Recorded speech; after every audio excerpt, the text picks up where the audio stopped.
Isang higanteng nakakulong sa kabundukan sa rehiyon ng Montalban, Rizal.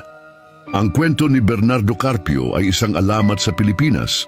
Bagamat may iba't ibang bersyon, ang pinakasikat na kwento ay pumapatungkol sa kanya bilang isang higante na nakakulong sa pagitan ng dalawang bundok.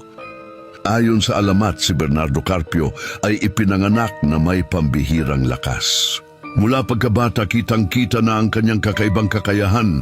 Kayang-kaya niyang buhatin. Yang mga may bigat na bagay na hindi kayang gawin ng ordinaryong tao. Habang lumalaki, lalo pang lumalakas ang kanyang kapangyarihan. Dahil dito, kinilala siya ng kanyang mga kababayan at naging simbolo siya ng pag-asa. Hindi nagtagal naging kilala siya sa ibang lugar.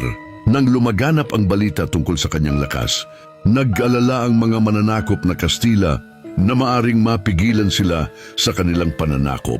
Nakita nila si Bernardo bilang isang malaking banta sa kanilang pamumuno dahil maaari siyang maging pinuno ng isang himagsikan. Upang pigilan siya, gumawa sila ng isang masamang plano laban kay Bernardo. Sa tulong ng isang engkantado o mangkukulam, inakit nila si Bernardo na pumasok sa isang kuweba sa pagitan ng dalawang bundok.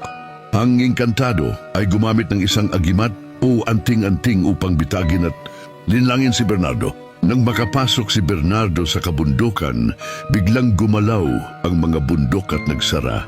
Nahuli siya sa pagitan ng dalawang malalaking bato. Kahit na naipit, hindi pa rin tuluyang natalo si Bernardo. Gamit ang kanyang pambihirang lakas, pinigilan niya ang mga bundok na magdikit at tuluyang durugin siya. Sinasabi na hanggang ngayon, nakakulong pa rin si Bernardo sa pagitan ng mga bundok at patuloy siyang nagpupumiglas para makawala.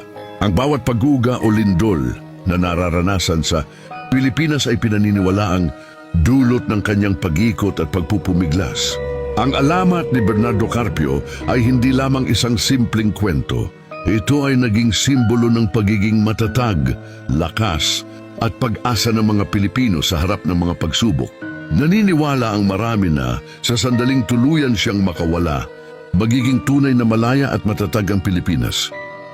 Gusto mo ba ang ganitong mga kwento? Halika at magsubaybay para sa mga kwentong hiwaga at kababalaghan.